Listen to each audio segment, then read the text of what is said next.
Hello and welcome back to Soar Financially, here from the floor of the Vancouver Resource Investment Conference. My name is Kai Hoffman. I'm the JR Mining Guy over on X, and of course, your host of this channel. And I'm being joined again by one of the most famous authors of our time, Robert Kiyosaki, author of Rich Dad, Poor Dad. Robert, it's a great pleasure to have you here back on the program. Thanks so much for joining me. Well, thank you, Kai, and thanks for all your success. Thank Mr. Brian London, because we're just at the New Orleans Investment Conference, and there's a great conferences for those who want to learn about precious metals. Special coverage from the Vancouver Resource Investment Conference is brought to you by First Majestic Silver. There's no substitute for silver. Absolutely, and here is it's buzzing, obviously, here at the conference. You were here yesterday as well. It was packed. We're just kicking off day 2. Describe it a little bit. Describe sentiment, describe the mood. Where are we at right now? Well, first of all, I was one of these guys in a booth. I was selling my little gold mine, and I finally took one public here, so Cisco. Yeah. And so I understand what these guys go through standing on the floor. And the reason I love what Brian London does and what Jay Martin do, you get to come here and you get to actually talk to the miners. Because if you go to a stockbroker or a financial planner, all you have is a call sign like SLV, GLD, and you don't know anything. And most stockbrokers and financial planners, they don't know anything. But if you really want to get educated, you come here to, VRIC or the New Orleans Investment Conference, and you talk to the miners. That's how I grew up. I was one of these guys standing there pitching my little gold mine deal. They said, what the definition of a liar is a gold miner saying there's no hole in the ground. And you come here to find out if the guy's lying to you or not lying to you. But it's the most educational way of spending a few days is at these shows. Yeah, and it makes the sector unique because you get to look the CEO in the eye. They're always here. They're small teams, but where else do you have access like that, right? So that makes a huge difference. As you said, we can look each other in the eye, and you can tell me if I'm a liar or vice versa. Correct. Right? And they say money follows management. So if the guy's standing in front of them or the woman, I don't see too many female miners here, but you get the sense, can they manage their money? No. And if you can't manage money, you can't manage a mine. Yeah. Do you know what I mean? Yeah, absolutely. So it's really a lot of education. It's just not information. Yeah, Rick Rule said in your chair just yesterday as well, said the same thing. I only invest in people that have a proven track record as well. So makes a huge difference. Well, the hard part was I had no track record. I was just lying about my deal. Well, with LinkedIn, you can just fudge it as well. You can just leave stuff out too. Yeah. So that works well. Robert, $5,100 gold, $111 silver right now as we speak. The mood, of course, is euphoric here, but let's talk about the move in the precious metals. When we spoke in New Orleans, I think it felt like we were $600-700 lower because it was roughly that's correct. So, what changed? What does the current price environment mean to you? Well, be careful what you wish for, because it's by Ray Dalio, a very smart guy. He says when gold and silver move in tandem, that means the dollar is going to collapse. And from Germany, as you know, it was a Weimar Republic. And what happened was when gold and silver moved in tandem, that meant the smart money was dumping. I carry this around the place. This is Zimbabwe dollar. Yeah, I got one of those as well. So the smart guys were dumping toilet paper, and they were buying gold and silver. So that's why generally gold goes like this, and silver goes like this.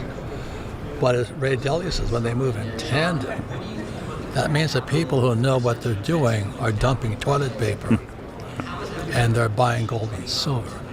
That's what it means. Now, that's not good because it also means the end of this. Because what happened in Germany is, the Weimar Republic, it collapsed. And they went to hyperinflation. That story about there was a person a woman went to the store with a wheelbarrow full of money, and they stole the wheelbarrow. They left the money. And that's what's happening this is the Zim dollar. It may as well be the US dollar.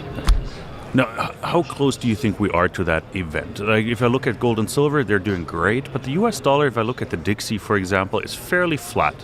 It hasn't really moved. It's been oscillating lately. So it's not really shown signs of weakness yet, given the backdrop that we just discussed. When do you see that change? I just watched the debt. America is the biggest debtor nation in world history. That means we're printing money to pay our bills, the same as the Weimar Republic did. Now, this is the part I remind people, because you're German, when the Weimar Republic collapsed, Adolf Hitler came to power. And a lot of Jewish people got killed. So what happens is when the currency collapses, like I said, I was in Zimbabwe when this collapsed, it goes to chaos really quickly. And we're already in chaos territory, I would say. If I watch the news here on a daily basis, it feels like civil war is around the corner. It is. Very scary. Yeah. Very scary. Let's come back to the precious metals in general. Like, I really want to get an outlook from you as well. Like, where are things headed? 5,000. We're at 5,100 already. $111 on silver. Like Ross Beatty said, we're in bubble territory. Like, I'm curious what your take on is. Like, where's the end? Do you see the end already? Well, like I said, be careful what you wish for. If both are going in tandem now, the rich are getting richer, but the poor and middle class are getting poorer. I mean, I just had breakfast. It was $100. Now, I have enough money. It's fortunately Canadian dollars, but $100 for breakfast. So that means with gold and silver are going up, so are chicken and eggs going up. And so mom and pop are sitting there pumping oil, pumping gas in their SUV, take the kids to soccer practice. And they're going, what happened? And that's because I wrote Rich Dad, Poor Dad, because we have no financial education in our schools. Because most school teachers are Marxists. They don't like money. So it's a terrible time in the world today, but I'm getting richer. Is that good? Yeah. I don't think so. Let's talk about something controversial is making the rounds on the internet. It felt like last week. It was a video of you, saying, it's like, well, I sold all my silver and rotated into Bitcoin last year, right? What's your position on that? Well, again, this is a brave new world. It's called AI.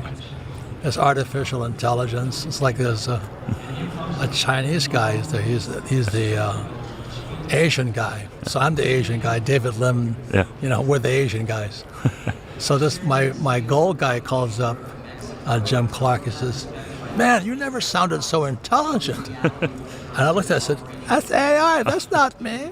But thank you for telling me I sound intelligent."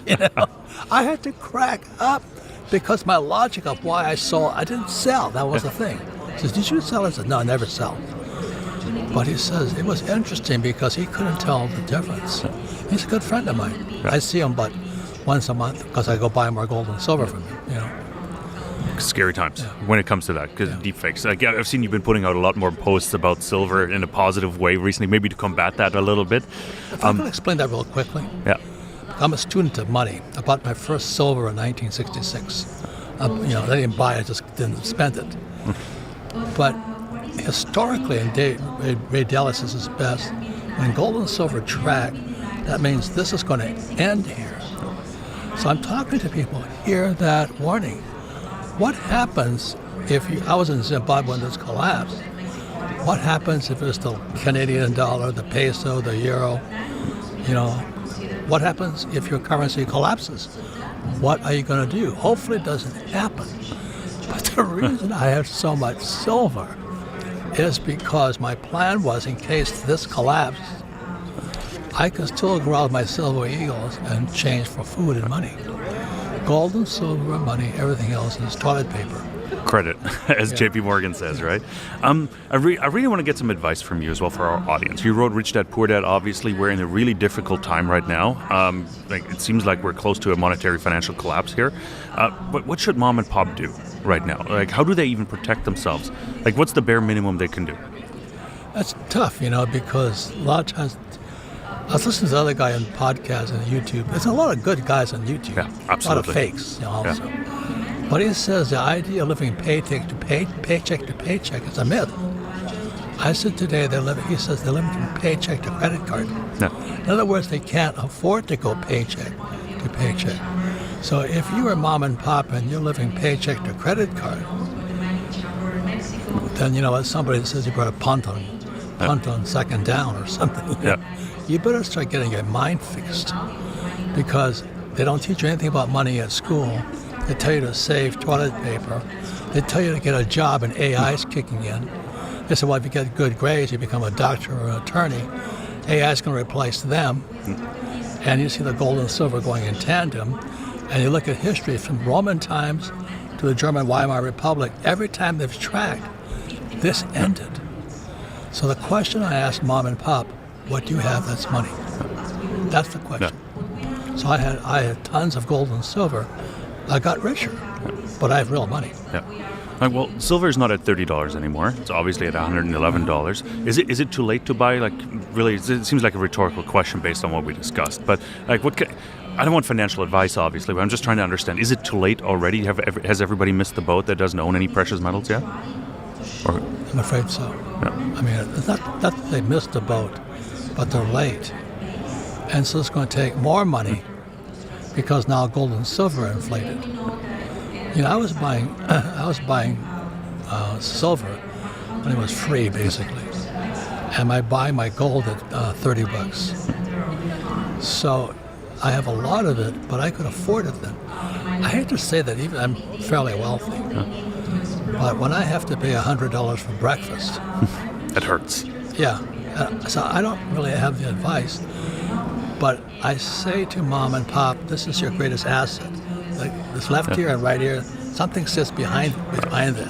It's your brain. Use it. And don't just wear your headphones on it. But you better start figuring out what's real for you. What is real? What can you do? You send your kids, you know, my family sends their kids to school. And I think I'm just cracking up, Kai, because, you know, my poor dad was a PhD from Stanford and all this stuff. And there was a woman who finally sued the school system because she got her master's degree and she learned nothing. I just cracked up. I said, it's about time I call those school teachers, you know, what they're teaching is nothing. Nothing. Nothing of substance. Yeah. What do they teach you about money? Save it? No. Work hard for it? Pay taxes? That's all Marxism. You should read this book here. Read the Communist Manifesto. 1966, I had to read this book here because my economics teacher, I went to military school. He says, you must know your enemy. And I read this book here. I said, oh my God, my family's Marxist. They're good people. They believe in abolition of private property, which is California is doing right now with this wealth tax. They also believe in workers of the world unite, labor unions. My poor dad was the head of the teachers union. The biggest labor union in the United States are teachers. Yeah. And they said a graduated income tax is essential for the spread of communism. If you're a communist, better read this book and look in the mirror here. And that's why I say I took a company public here in China, and the Chinese took it. So I don't do business. It's called country risk. You know, we learn the hard way. Exactly. So I say to people, why would you do business in California? I don't do business in China. Yeah. I don't do business in California or New York. Do you know why? Because look at all the billionaires who are leaving California today, 2026, because the communists who run California believe that their wealth, you know, Bezos' wealth and those guys' wealth, belongs to them. So the wealth tax says this. Let's say I have a Monet or a Van Gogh painting, and it's worth $10 million. The communists of California are saying, we're going to tax you for that. And that comes straight out of this book here, The Abolition of Private Property. What they say that Monet or that, belongs to the state. And the central bank is the same thing. The central bank, the Fed, is Marxist. I'm not saying they're good people, bad people. Just read the book and smell the coffee. Yeah. And I like smelling coffee. Yeah. I do like that. Maybe, Robert, maybe last question as well. 2026, we're still early here in the year. Gold and silver have performed, but what are some of the trends, anything that you're watching very closely right now that has you concerned, but also maybe excited on the positive front? Well, as you know, I'm a rich dad poor dad because I'm a financial educator. Yeah. I'm not a financial planner, thank God. But there's another great book I recommend reading. It's called When Money Destroys Nations. Mm-hmm. It's a friend of mine. He's talking about what happened when they printed the Zim dollar. People should read this book. It's called When Money Destroys Nations, because Zimbabwe is a very rich country, you know, and it brought Zimbabwe down. I was in Zimbabwe when this collapsed. I have the good luck of being in the wrong place at the wrong time. Yeah. When the Zim collapsed, the first thing I had is young black kids. They all carried AK-47s. I'm a hunter, you know, I'm politically incorrect. I'm sitting with a double rifle. Double rifle is, 250 cal rounds inside there. And these black guys as kids, 19, 20 years old, they're carrying AK-47s. All I could do was this. Yeah. When this collapsed, chaos took over. And I stood there like this. His kids got these guns at me. I said, "What do you want?" They took everything. Yeah. And then there was a white Rhodesian. She was Zimbabwe. It was called Rhodesia before. She came out of her 400-year farmhouse, and she looked at the professional hunter and me. She says, "Burn this place down. I don't want those bastards taking this thing." Yeah. So she's a tiny little woman, like this. She says, "Burn this place down." And they dragged her off. That's what happened with the money destroys nations. So my PH and I, we got torches. First place we went to the diesel yard. Yeah. Set fire at our diesel yard, had to get rid of it. Yeah. Then we burned down her farmhouse, and we burned down all of her thatch, her thatch properties. And so that's why this book here, Philip Haslam, When Money Destroys Nations, is about how this brought down a rich country called Zimbabwe or Rhodesia. We're on the precipice of that happening. Exactly, Kai. Exactly. So the best thing you can do is put something new between this ear and that ear. We're working on that. So we're trying to put something in between here. So, Robert, tremendously appreciate you stopping by again. It's always great to catch up. Hope to do this again, maybe in New Orleans again later this year. Can't wait to do it. And tell Brian thank you. He always includes me. So Absolutely. I will tell him. Fantastic. Thank you so much for stopping by. Everybody else, thank you so much for tuning in. Really appreciate you watching Soar Financially here from the floor of the Vancouver Resource Investment Conference. If you enjoyed this conversation, hit that like and subscribe button. Helps us out tremendously. We really, really appreciate it. Thank you so much, and be safe out there.